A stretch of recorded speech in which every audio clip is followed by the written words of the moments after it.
जी बिस्मिल्लाहिर्रहमानिर्रहीम अस्सलाम वालेकुम। जी नाजरीन तुसां दे पे झोक टीवी HD और मैं तो अपना मेज़बान रिजवान हुसैन। नाजरीन हमेशा तो सारी कोशिश होंदी है कि पाकिस्तान के उन्होंने लोगों के नाल असां तुहाडी मुलाकात करवाने कि जिन्हां दी बहुत सारी स्ट्रगल, बहुत सारी मेहनत और बहुत सारी जदोजहद। आज मैं मौजूद हाँ मुल्तान हाई कोर्ट बार दे विच। शहजाद खान जोइया साहब मेरे मौजूद हैं। आप हाई कोर्ट बार दे एडवोकेट हैं, वकील हैं। आप दे नाल गुफ्तगू करे सो कि अगर असां सराइकी वसेब की गाल करने या ओवरऑल पाकिस्तान की गाल करने ओवरऑल पाकिस्तान की गाल करने तो जुडिशली के हवाले दे नाल इस टाइम जुडिशली जी है इंसाफ फराहम करने दे विच कितने % कामयाब है। और उस तो बाद अगर असां मदीनतुल औलिया मुल्तान शरीफ की गाल करने हैं तो इत्था किस किस्म के केस आंदे और मतलब किहड़े तरीके दे नाल तुसां वकालत के शोबे को देवे। अस्सलाम वालेकुम। वालेकुम सलाम। सर सब तो पहले तो बहुत शुक्रिया, बहुत मेहरबानी कि तुसां झोक टीवी को इज्जत बख्शी और गुफ्तगू का मौका फराम किया। सर झोक टीवी का पहले सब तो पहले शुक्रिया अदा करना जिन्होंने मेरे को प्लेटफॉर्म मुहैया किए कि मैं अपने ख्यालात जुडिशरी के बारे अपने वकला बरादरी के बारे उन्होंने एहसास महरूमियाँ सारा मैं बयान कर सका। तो बहुत शुक्रिया सर। सर पहला सवाल मैं करेसा कि अगर असां मुल्तान की गाल करें तो जुडिशली जी है आम आदमी को इंसाफ फराम करने दे विच कितने % कामयाब है। जी मुल्तान दे विच अगर खसूसी ऐसा गाल करूँ जुडिशरी के पॉइंट ऑफ व्यू नाल ये है कि अगर मैं नंबरिंग देवां ना कि 100% जो मैं 70% देसा कि जुडिशरी जरा ना कंप्रोमाइज मतलब इतना वकला दे क्लाइंट्स नाल काफ़ी हेल्पफुल है। लेकिन कोई 30% है जरा ज़रूरत है मजीद काम करन उते जजिस को भी जुडिशरी को भी वकला दे नाल ताउन करेंदे हुए क्लाइंट दी फलाह बहबूद वास्ते काम करना पोसी उन्होंने को जल्दी इंसाफ फराहम करने की कोशिश जी है ना ये उन्होंने को तेज़ करनी पोसी। जजिस की बहुत कमी है वो पूरी करनी पोसी। खास तौर पर मुल्तान दे बड़े जजिस कम हैं इतना फैमिली मैटर्स हैं, क्रिमिनल मैटर्स हैं, सिविल मैटर्स हैं, लिटिगेशन बहुत ज़्यादा हैं। तो लिहाजा मैं तुहाडे तवसुत नाल तुहाडे प्लेटफॉर्म तवसुत नाल अपना chief justice Lahore high court को दरखास्त भी करे सा कि इतना फोकस करें ताकि जजिस की जी ना इतना तादाद वधाई वजे। आप दा आखना ये कुछ है कि जुडिशली की अगर गाल की वजे तो मुल्तान मदीनतुल औलिया दे विच जजिस की बड़ी सारी कमी है और जुडिशली के हवाले नाल आप फरमाते पे हैं कि 75% जुडिशली जी लोगों को इंसाफ फराहम करने दे विच कामयाब साबित होती पई। लेकिन मैं समझदा कि इंसाफ 75% भी बहुत ज्यादा आखा है क्योंकि अज के दौर के जेड़े बंदे की जेब के पैसा है जिंदे कोल पैसा है उनकी जुडिशली भी अपनी है उन्दियां मतलब अदालतां भी अपनी पुलिस भी अपनी है सारा कुछ अपने ये जड़ा मतलब दोहरा म्यार दो तरह का कानून क्यों सारे मुल्क दे विच है क्योंकि गरीब आदमी वास्ते कानून अलग है अमीर आदमी वास्ते कानून अलग है। क्या आखसो सर इन बारे च मेरा जो अपना ख्याल है वो ये है कि तुम पॉइंट सही रेस किए कि अमीर वास्ते अपना कानून तो गरीबों वास्ते बिया कानून है तो उन्हें सारे मुआशरे अलमिया है कि लोग जरा ना अमीर हैं वो ज़्यादा मतलब मिल मिलाप पुलिस वाले नाल इडे उडे करके अपना फैसला जल्दी करवा रहे हैं और इन्फ्लुएंस पैदा करके जुडिशरी होते वो जल्दी गिन। लेकिन ये है कि अपना गरीबों वास्ते ये है कि उन्होंने भी सुनवाई थी पई है। लेकिन अगर गरीब बंदा खुद जरा पैरवी केसेस की अच्छी तरीके नाल करे ना तो काफ़ी उन्होंने इंसाफ फराम थी सकते। सर देखो ना एक आदमी एक तो गरीब है पिया वाल तो बाद एक देहाती आदमी है अनपढ़ है क्योंकि देखो उनको कानून के इस्तेमाल का भी नहीं पता। मैं समझदा कि देखो उनकी पैरवाई या तो वकील कर सकता है या कानून या जुडिशली इतनी एक आसानियां होवन कि उनको मतलब इंसाफ जल्द तो जल्द फराम किया वजे। इतना तो लोगों दी नस्लां खत्म थी वेंदियां इंसाफ नहीं मिलता। जी बिल्कुल इवें है कि अपना अगर कुछ 2-4 सालों तो अस देखूँ तो जुडिशरी काफ़ी जरा ना फास्ट थी गई है हूँ फैसलों के हद तक भी बाकी रह गए ना जो साइलिन आने देहातों तो गरीब लोग होने अनपढ़ होने उतना वाल हुकूमत को चाहिए है कि थोड़ी जी अवेयरनेस थोड़ा जी उतना NGOs क्रिएट करें जो अवेयरनेस देवें आम लोग को कि भी ला तोरा क्या दे तोरे फंडामेंटल राइट्स क्या चीज़ हैं वो थोड़े ये ना महकमे तलीम या तो एक सब्जेक्ट रखा वजे कि फंडामेंटल राइट्स क्या हैं बाकायदा एक मैट्रिक लेवल के एक सब्जेक्ट होना चाहिए। और मेरा एक मनना भी है कि ये जरूरी है कि सारे आइन के मुताबिक जेरे सारे फंडामेंटल राइट्स हैं उन्होंने एक 50 नंबर का जिमें पेपर है ਉਹ ਮੈਟ੍ਰਿਕ ਵਿੱਚ ਫਸਟ ਈਅਰ ਵਿੱਚ ਰੱਖਣਾ ਚਾਹੀਦਾ ਹੈ, ਤਾਂ ਕਿ ਆਮ ਲੋਕ ਜਿਹੜੇ ਉੱਥੋਂ ਪੜ੍ਹਦੇ ਪੈਣ ਉਹਨਾਂ ਨੂੰ ਪਤਾ ਲੱਗੇ, ਉਹ ਅਵਲ ਆਪਣੇ ਘਰਾਂ 'ਚ ਹੀ ਗਾਈਡ ਕਰਨ ਦੀ ਪੋਜੀਸ਼ਨ ਵਿੱਚ ਹੋ ਸਕਣ ਵੀ ਤੁਸੀਂ ਤੁਹਾਡੇ ਫੰਡਾਮੈਂਟਲ ਰਾਈਟਸ ਅੱਬਾ ਜੀ ਤੁਹਾਡੇ ਇਹ ਹਨ ਫਲਾਂ ਤੁਹਾਡੇ ਹਨ, ਤਾਂ ਕਿ ਉਹ ਹੀ ਅਵੇਅਰਨੈਸ ਐਸੈਸ ਤਾਂ ਵੱਧੀ ਤੇ ਆਮ ਲੋਕਾਂ ਦੀ ਮੁਸ਼ਕਲਾਤ ਆਸਾਨ थी सन। ਇਹਨੇ ਤੁਹਾਡੇ ਆਖਣ ਦਾ ਮਤਲਬ ਹੈ ਕਿ ਅਵੇਅਰਨੈਸ ਵਾਸਤੇ ਜਾਂ ਤੇ ਕੋਈ ਮਤਲਬ ਐਨਜੀਓਜ਼ ਦੇ ਟਾਈਪ ਤੇ ਕੰਮ ਕੀਤਾ ਵਣੇ ਜਾਂ ਬਕਾਇਦਾ ਜਿਹੜਾ ਹੈ ਸਕੂਲਾਂ ਦੇ ਅੰਦਰ ਇੱਕ ਐਸਾ ਸਬਜੈਕਟ ਰੱਖਾ ਵਣੇ ਜਿਹੜਾ ਕਿ ਉਹਨਾਂ ਨੂੰ ਆਪਣੇ ਹੱਕ ਔਰ ਹਕੂਕ ਦੇ ਉੱਤੇ ਪੜਾਇਆ ਵਣੇ। बिल्कुल बिल्कुल जी, बिल्कुल इमें, और ये बहुत ज़रूरी है। ये हुकूमत वक्त के लिए मेरी भी इल्तिजा है, रिक्वेस्ट भी है कि अगर वो ऐसा सेटअप बढ़ा दें तो जितना NGOs के थ्रू या तो उतना जिमें वर्कशॉप्स वगैरह होने वो कंडक्ट करें, या वल सब्जेक्ट एक रख दें फंडामेंटल राइट्स होते जरा रखा वहीं सकते इंदे कोई वो कह नहीं बाम कह नहीं कि नहीं रखा वहीं सकता, ये रखा वहीं सकता है, एक सब्जेक्ट बना दें ताकि आम लोगों तक अवेयरनेस वने। शराद भाई अगर गाल की वने वकील दी तो वकील एक वकालत एक बड़ा मोहतबर शोबा है, ठीक है। वकील एक वो होंदा है कि जिहड़ा कई कोई इंसाफ घिन के देवना कहीं दे मतलब हक और हकूक की पैरवाई करनी। तुसां क्या समझदे वे कि अपनी लाइफ दे विच या तुसां क्या समझदे वे कि साडे ओवरऑल वकला हजरात इको ई हद तक कितने परसेंट दा इको अदा करेंदे पैन? आया क्या वाकई असां लोगां दी मतलब जिहड़ा जिवें शोबा एक मोतबर शोबा है असां मोतबर शोबे दा जिहड़ा ना हक उतने रखिंदे पैन? नहीं, ये भी तुसां सही सवाल है चाहते असा भी मतलब वकला हजरात भी थोड़ा जिहा अपना पेशे को प्रोफैशनली तरह में अंजाम देवन ना उहदे नाल भी लिटिगेशन काफ़ी हद तक कम थी सकती है, क्योंकि कुछ वकला होंगे कोई लिटिगेशन को प्रलोंग करें लंबा करें, लेकिन वो नहीं करना चाहिए। अगर पैरवी डे टू डे थी नहीं रहे तो उनके जुडिशरी वास्ते भी आसानी है, वकला वास्ते भी आसानी है, तो सब तो ज़्यादा साइलिन वास्ते आसानी है। तो जिंदो मेरे ख्याल से वकला क्योंकि अल्लाह तवक्कल पेशा है, इंदो तो कोई फिक्स इनकम नहीं होती सारी, असा भी साइलिन दो इनकम करनी होती है तो उतों निज़ाम चलाना होंगे, लेकिन अपने पेशे नाल सिंसियर रहना चाहिए। वकला हजरात जरा ना अपने पेशे नाल सिंसियर आसन, साइलिन भी सही रही, जुडिशरी थी सी, लिटिगेशन ही कमी आ सी। वकील कितने परसेंट तक सिंसियर है सायल दे नाल? क्योंकि देखो ना सायल दी आस और उम्मीद अल्लाह तो बाद उनका वो वकील होंदा है जिहड़ा कि उनके केस की पैरवाई खड़ा करेंदा होंदा, जिहड़ा उनके केस लड़दा खड़ा होंदा, जिहड़ा उनके केस को लीड खड़ा करेंदा होंदा। सायल जिहड़ा होंदा है उनको समझ गिनो कि अन्ना भी है ते डोरा भी है, उनकी आवाज़ भी उनका वकील है और उनकी अखी भी उनका वकील है। तुसां मतलब क्या समझदे वे? देखो एक मोतबर शोबे दे विच असां मरना भी है, असां अल्लाह ते हाँ भी वजना है, अल्लाह को हिसाब भी देवना है। कम से कम बंदा अगर मर जो वने तो ये सुरखरू थी कि मरे कि यार मैं अपने शोबे दे नाल हक और इंसाफ अता किया। ये बिल्कुल जी गाल में कि मैं आखे कि अल्लाह तवक्कल सारा शोबा है, इंदे डायरेक्ट ही मैं समझो तुसा कहीं को इंसाफ घिन के देंदे वे, अगर टाइमली को केस को टेकअप करके पैरवी तुसा मुकम्मल करके वो अगर इंसाफ घिन के देंदे वे तो इंदा अजर दुनिया तो शायद ना होवे, लेकिन आखिरत ही बहुत ज़्यादा है। तो लिहाजा जरा ना साइलिन को घिन के देना चाहिए, इंसाफ जल्दी वकला हजरात को बाकायदगी नाल केसेस पेश थी होना चाहिए, वो टाइम टू टाइम जरा जितने जल्दी होवे वो केस का फैसला गिनना चाहिए जजेस के। अगर तुसा बाकायदगी नाल कोर्ट से पेश थी सो पैरवी सही करे सो तो जजेस भी मजबूर थी वैसन कि तो को इंसाफ देवन दे, क्योंकि एक वकील डे टू डे पेश थी पे हेयरिंग दे, हर हेयरिंग दे और अपनी कार्रवाई मुकम्मल करके वेंदे अगर तो जजेस भी मजबूर थी वैसन एक टाइम में कि असा फैसला करूँ, क्योंकि केस वकील साहब जड़े ना बड़ा एक्टिवली को टेकअप करेंदे पेन। दूसरा जी गाल है कि वकला अपना परसेंटेज अगर मैं देखा तो जुडिशरी अगर 70% है तो मैं इधे भी ये आख सके 70% वकला हैं जेडे अपने काम सही सर अंजाम देंदे पे। शहजाद भाई कितने अरसे तो वकालत दे शोबे दे नाल वे? अच्छा बजुर्गां दी ना एक शौक होंदा है कि साडा पुत्र ब्रिगेडियर होवे, जरनल होवे, कर्नल होवे, बहुत बड़े मतलब ये वकालत तुहाडा जाती शौक है तुहाडी फैमिली दा, और कितने अरसे तो वकालत है जीवे? सर मतलब है कि मेरे को तकरीबन 8 साल थी गए ई शोबे च, तो उमें जरा है ना मेरा खुद का है इंटरेस्ट कि मैं ई शोबे जावा, ख्वाहिशात होने कि डॉक्टर बने, बाकी वो सही गाल कि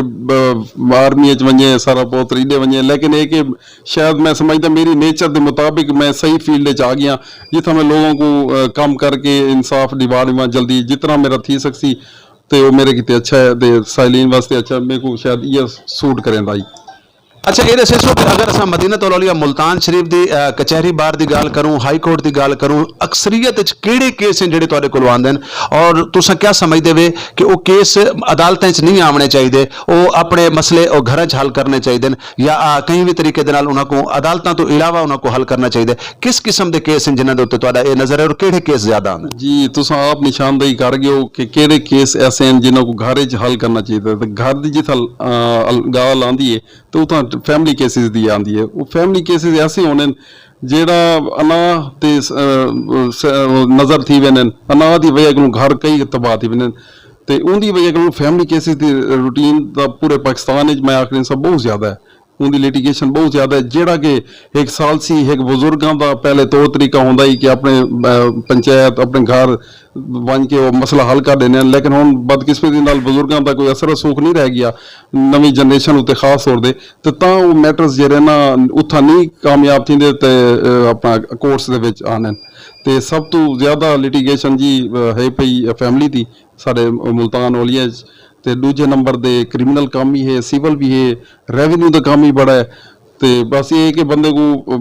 करना चाहिए हर काम इतना प्लेटफॉर्म एक मुल्तान दा ऐसा है जितना मल्टी जनरल लिटिगेंट्स इतना आने तो उन्होंने केसेस होने नहीं था तुसां कोई स्पेशल कोई केस मतलब लीड करेंदे वे या हर किस्म दे केस दे नाल तुसां इन्वॉल्व थींदे वे सर तुसां अगर स्पेसिफिक पूछो फैमिली दा हर बंदा टेकअप करेंदे केसेस को वो तो चलते हैं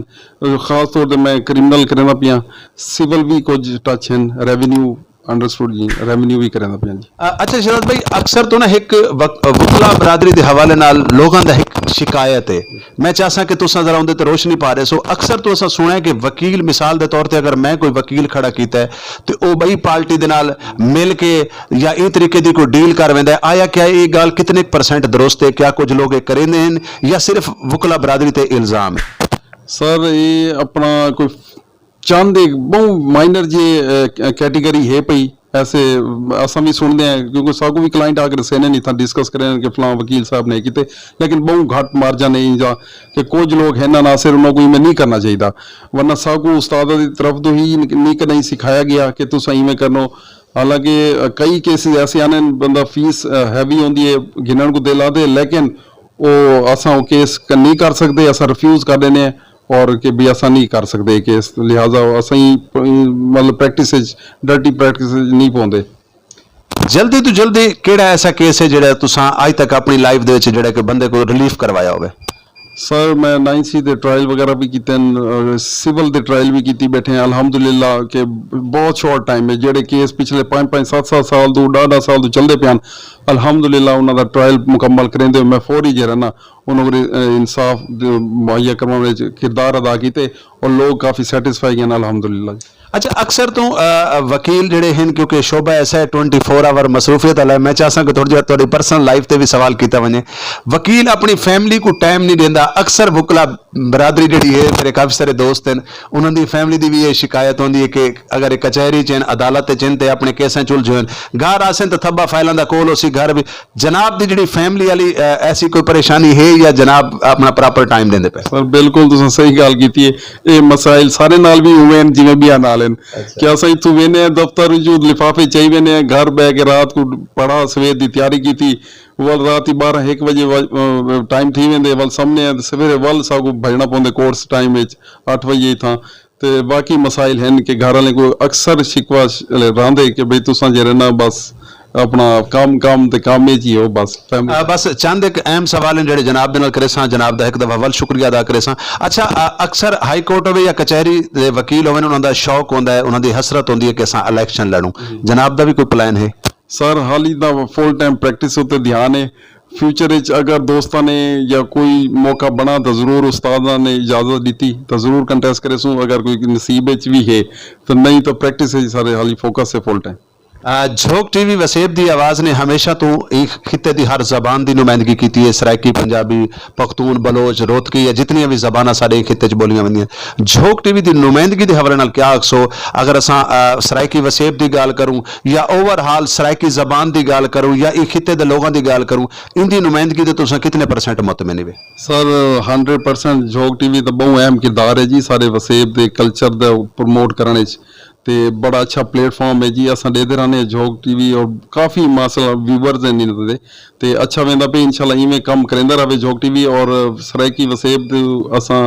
वसगी है साडी मुल्तान ते रिहायशी असां बासी हैं इथों दे ते सागू तो बड़ी खुशी थींदी है कि कोई सारी ज़बान च प्रमोट थींदी पई है ते सागू बहुत अच्छा लगदे। अल्लाह मज़ीद कामयाबियां देवे तो। अच्छा शहजाद भाई बाज़ औक़ात ऐसा होंदा कि कोई ऐसा साइल आ वैंदा जिंदे कोल फीस नहीं होंदी या अफोर्ड नहीं कर सकता, इंतहाई मजबूर होंदा है, क्या उनके वास्ते भी जुडिशरी दे विच या अदालतां दे विच उनके केस लड़न वास्ते भी कोई शख्स तैयार होंदा है या तुसां ऐसा कीता है या उनके वास्ते क्या तरीकाकार है ताकि सारे नाजरीन को दसे सो? बिल्कुल सर, काफ़ी केसेस हैं, अगर फैमिली केसेस भी हैं, अपना क्रिमिनल भी काफ़ी ऐसे हैं जिहड़े असां फ्री ऑफ कॉस्ट कंटेस्ट कीते और कोशिश करें कि जितना जेब इजाज़त देवे जितना पेइंग होवे क्लाइंट तो उतना ही होंगे फोर्सली क्या नहीं कि क्या है, लेकिन ये कि रोज़गार वाबस्त है सारा अल्लाह ने निज़ाम तो रखने तब मामला सारे वाल देखने पौने तो उनके मुताबिक फ्री केस भी किए हैं अल्हम्दुलिल्लाह। 8 साल का अरसा बहुत ज़्यादा अरसा होंदा है, ये अरसे दे तुसां क्या समझदे वे, क्या तुसां समझदे वे जुडिशरी के हवाले नाल अदालतां के हवाले नाल कितने के केस हैं जिहड़े लोग बेगुनाह जिन्हां दे उत्ते केस पाते वेंदे ने, क्या समझदे वे कि अक्सरियत च ज़्यादा ऐसे लोग आंदे ने या बहुत घट ने, क्या सा अक्स हो? सर इंदे जेह्ड़ा क्रिमिनल केसेस आने ना वो मेजोरिटी जेह्ड़ा ना सारे असर रसूख होने सियासी असर रसूख थाने दे होने दे बावजूद जेह्ड़ा ना काफ़ी ऐसे केसेस आने जेह्ड़ा कि इन्वॉल्वमेंट उन्हां दी नहीं होंदी मौके दी, लेकिन वो जेह्ड़ा ना क्रिमिनल प्रोसीजिंग घील के सट्टा वेंदे जानबूझ के या कोई भी उन्हां दी आपस की लिटिगेशन होंदे या कोई बरादरी लेवल दे ते वो हैं पे वो अलमी है जी कि वो ऐसे केसेस हैं पे जेह्ड़े क्रिमिनल हैं खास तौर पर FIR च उन्होंने नॉमिनेट करके घेना ने बाद जो ट्रायल फेस करके बरी थी वेन बाइज्जत बरी थी वेन तो उन्होंने अगर थाने लेवल ते या उथें ही उन्होंने इन्वेस्टिगेशन उन्होंने डिक्लेयर कर दिता वजे कि वो इनोसेंट हैं तो उथें ही मामला खत्म थी सकते हैं, अग्गा जरूरत ही नहीं पै सकती। लेकिन ये कि थाना कल्चर तो पता है अजलों तो आंदा पे असें ही सुनते बड़े थी गए तो पता नहीं चलता रासी करना थोड़ी ये खत्म थी। अगर मुलजिम वास्ते अदालतों के अंदर सजा और जजा का सिलसिला है तो तुसां क्या समझते हो कि अगर कोई भी आला अफिसर वो SHO है वो DSP है वो SP है या कहीं भी लेवल पे बैठा है, अगर वो मतलब बेगुनाह कई बंदे को फसेंदा है तो क्या ये आइन दे विच उनदे वास्ते भी कोई सजा जजा है या कहना? जी बिल्कुल है भाई, सारे कानून दे विच मौजूद हैं कि अगर कोई बेगुनाह को कोई मतलब क्रिमिनल केस या FIR कोई नॉमिनेट करें तो वो बाइज्जत बरी थी उनके बाद उनके को प्लेटफॉर्म है कि वो हरजाना डैमेजेस क्लेम कर सकते मुतलका SHO के खिलाफ या कहीं के खिलाफ ही कोई मैटर होंगे तो उनके खिलाफ बिल्कुल कर सकते, लेकिन अवेयरनेस ना होने की वजह को लोग डर वेंदे कि यार थाना वल चक्कर लग सन अदालत लग सन असा नहीं बै, लेकिन उन्होंने को डैमेजेस का राइट दिता गया सारे कानून यानी वो बाद की दुश्मनी तू या बाद दे ढकीमन मरीमन तू या कहीं बे मतलब मामला तू डरते और ये वजह करके जो ना वो मतलब नहीं बस। अच्छा क्योंकि असा डिठा कि पहले बहुत घट लोग होंगे हैं जेडे वकील होंगे हैं और बरिस्टर की एक डिग्री होंगी आई लोग बाहर के मुल्कों च पढ़ के आते हैं। अच्छा तुम क्या समझते हो कि पुराने वकील और अज जेडे नौजवान वकील आते पैन इन्हां दे विच क्या फर्क तुसां मतलब महसूस करे देवे? सर एक तो कई बार भी होवे उनदे च अगर सीनियर वकील कोलों तुसां नीवे सीखदे तो तुसां वकील प्रॉपर नीवे बन सकते, क्योंकि सीनियर वकला ही सागू सीखे कि किवें तुसां अदालतें पेश थीवणे किवें कार्रवाई होंदी है। अगर असां जूनियर अपने खुद अपने सिर से अगर पेश थी पै वजूँ तो मेरे ख्याल से मसाइल बद सन घट सन क्या ना ये सीनियर ही इन सारे जो सागू एक पॉलिश करके भी कि तुस किमें जजिज नाल रिस्पैक्ट नाल गाल करनी है, क्लाइंट नाल किमें गाल करनी है, अपने डिसिपलिन किमें रमन है तो अगर सीनियर ना होवे ना तो मेरे ख्याल से जूनियर मसाइल वधे ना घटन क्या ना इन्हां दा रिलेशन बिल्कुल रिस्पैक्ट करनी चाहिए सागू सीनियर उस्तादा दी खास तौर पर उन्हां दी रहनुमाई घिंदे ही सागो अग्गां दा अपना लायामल वकालत दा अपनावना चाहिए है। और कि मैं सारे जूनियर्स को असां जेह्ड़े नवे फ्रैश लोग आंदे पे कि अपने कहीं ना कहीं नाल अटैचमेंट रखें उन्हां कोलों सीखें साल 2 साल सीखें वल वो प्रॉपर एक वकला दी सूरत पेश थी वैन अदालतें अपना निज़ाम चलावें। शहजाद भाई बहुत शुक्रिया, बहुत मेहरबानी। आखिर दे विच झोंक टीवी देखने वाले नाजरीन को क्या पैगाम देना चाहो एक वसेबजादा होने के नाते नाल, एक वकील होने के नाते नाल, एक कानूनदान होने के नाते नाल आखिर दे क्योंकि ई टाइम तो और मेरे को पूरी दुनिया दे डिठा वेंदा पिया, आखिरी क्या पैगाम देसो? आखिरी पैगाम है जी झोंक टीवी रज के देते रहो, इको सबसक्राइब भी करो और माशाल्लाह सारे इवें समझो वसेब दी नुमाइंदगी करेंदे पेन और अच्छा काम करेंदे पेन सारे किते दसाओ को बड़ी खुशी थींदी है कि रिजवान भाई सारे किते काम सारे वास्ते काम करेंदे पेन अपने वास्ते नहीं ये सारे इवें समझो जुबान वास्ते काम करेंदे पेन सारे कल्चर जो है वो डिवेलप करेंदे पेन ये सारे किते अच्छा है सारी आने वाली नस्लां किते अच्छा है जी नाज़रीन असां मौजूद से हाई कोर्ट बार मुल्तान दे विच और शहजाद खान जोइया साहब माशाल्लाह बड़ी खूबसूरत अच्छा इन्हां दा मैं ज़ाती तौर पर भी फायन है क्योंकि इन्हां दे बोलण दा जिहड़ा स्टाइल है ना वो बड़ा मिठा होंदा है भावें कई को कावड़ नाल भी बोलन ते इवें ही बोलेंदे तो नाज़रीन इन्हां दे नाल गुफ्तगू कीती और यकीनन एक मोटिवेशनल इंटरव्यू आई इहदे च बहुत सारियां ऐसियां गालियां जिहड़ियां शायद काफ़ी सारे प्रोग्रामां दे च या बड़े सारे टॉक शोआं दे च लोग नहीं करेंदे क्योंकि असां अपने उन्हां लोगां दे वास्ते मतलब जानना चाहते पे ऐसे जेडे लोग बेचारे देहातां दे नाल वाबस्ता हैं जिन्हां दी नस्लां अदालतां दे विच मर गईयां खप गईयां लेकिन इंसाफ नहीं गिन सके वो क्यों नहीं गिन सकते उन्हां को इंसाफ गिनन दा तरीके दा पता नहीं होंदा उन्हां को या ते वकील उस तरीके दे नहीं मिलते या वकील उन्हां को गाइड नहीं कर सकते तो नाज़रीन यकीनन